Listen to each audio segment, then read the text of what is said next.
Hi everyone, it's me Rita with another quick video, just here to give you some information on leaving your abuser and or narcissist.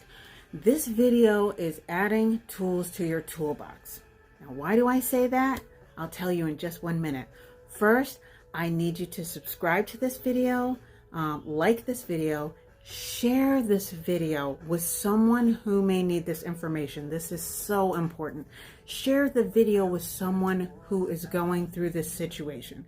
And if you've been through this situation, please feel free to comment and let everyone know how you feel about it. What happened when you left, or what resources did you use when you were getting ready to leave? Now, one of the things, the reason why I talk about a toolbox is because that's the feeling that you currently have. Empty. If you're in this situation, you are definitely feeling an empty void in your life. The toolbox is the same thing. It's currently empty. What you need to do is fill this toolbox with things that are going to help you to leave and not return. Okay? Put tools in the toolbox so that you can get away and stay away. One of the first things that we need to put into your toolbox is a safety plan. Feel free to look this up. It's very important. I have the link down below for the domestic abuse hotline.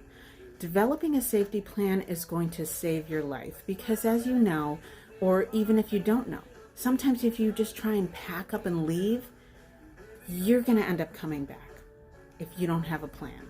Okay? Where are you going to go? Who are you going to stay with? Or what place are you going to stay at? And also, what are you going to do as you're leaving? That's the plan. Okay? And sometimes it can be very dangerous. So a plan is crucial. One of the things in the safety plan that I think is really important, if you have children, talk to your children. Sometimes they're very little, sometimes you have babies. I do understand that. If they are old enough to comprehend, if they're old enough to use an electronic, talk to them about what could happen potentially if your partner rolls into the driveway. What are you going to do if you're packing up all your stuff, loading it into the car, and he pulls in the driveway? What are you going to do if he catches with some kind of wind about you leaving and gets aggressive? What are you going to do? Teach your children to call 911. And you don't necessarily have to scream at the top of your lungs, especially if that's going to escalate a situation. But you can use a code word such as lemonade, iced tea, some kind of beverage. Hey, I could really use some lemonade, meaning to the child, go grab my phone and call 911. Okay? So getting that planning ahead is really going to help you. Learning about those resources and how they can help you is going to save your life. One of the next things that you can put in your toolbox are positive affirmations. If you're one of those people who has to stay at home while the partner works or while the partner is gone for hours, but you don't pay any of the bills, you don't have any money, positive affirmations could potentially help you out in the long run. You just have to be consistent. What a positive affirmation is you telling yourself these things as if they've already happened. I'm beautiful. I'm strong. I don't deserve to be treated this way, and I'm leaving because I need another life. Things like that. In the link down below, I'm going to put my good friend Bob Barker, who is fabulous at doing affirmations. And believe me, if you do them consistently enough, they are definitely going to help you. Now, one of the other things that I mentioned in another video is counseling. I'm not going to go deep into it because I have already made a video about it, but doing counseling while you're in this situation and after you've left is going to help you immensely. So please watch that video on counseling during and after. It's crucial because it's going to build you up. One of the last two things that you really need to do is surround yourself with love.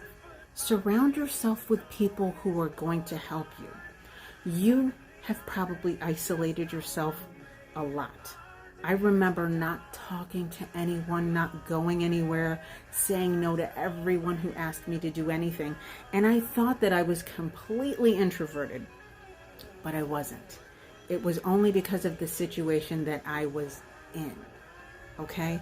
So one of the things that you need to do, if you go to church, if you go anywhere, so if you go to the library, if there's one person who shows the slightest bit of interest or caring, try and build a connection with that person, because later on down the road, you might really need their help, even if it's just one person.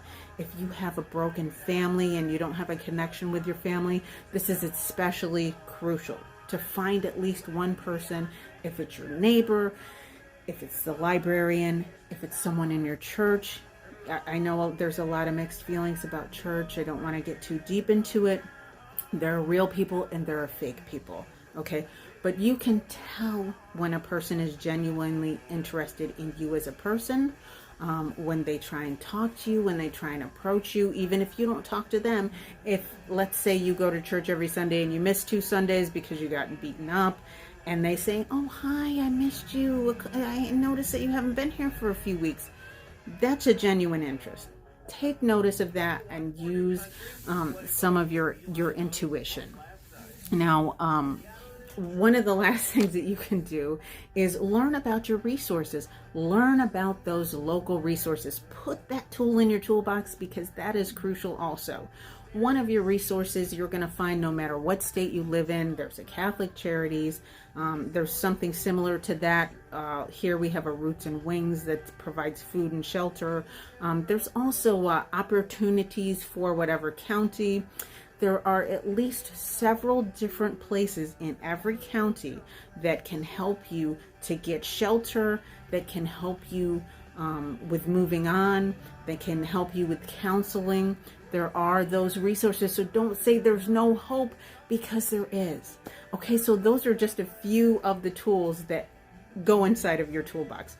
As I said, there are so many more. I just wanted to give you guys some information so you know. Start filling that toolbox with people and things that are going to help you when you are ready to leave. Now, I can tell you from my experience, I knew in my mind when I did leave, I'm not going to tell you what year, what time, whatever, but in my mind, I was like, when I was ready to go, I was like, that's it. It is over for me. And I knew it was. In my mind and in my heart and in my soul, I knew I was leaving. But I also knew from past experience that I couldn't just pack up and leave. So it literally took me from January to July. It literally took me 7 months to leave. I had to be ready up here.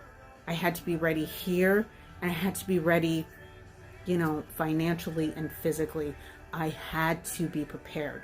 But that's why it takes time. You can't just up and leave like that, because because as I mentioned in another video, the odds of returning are high. So keep that in mind. It does take time, but you need that time to be ready. Okay? I'm always here.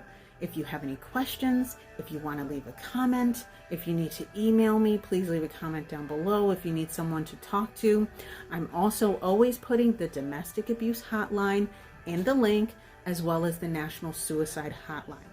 You are not alone. I did 20 years of this, but guess what? I made it out, and so can you.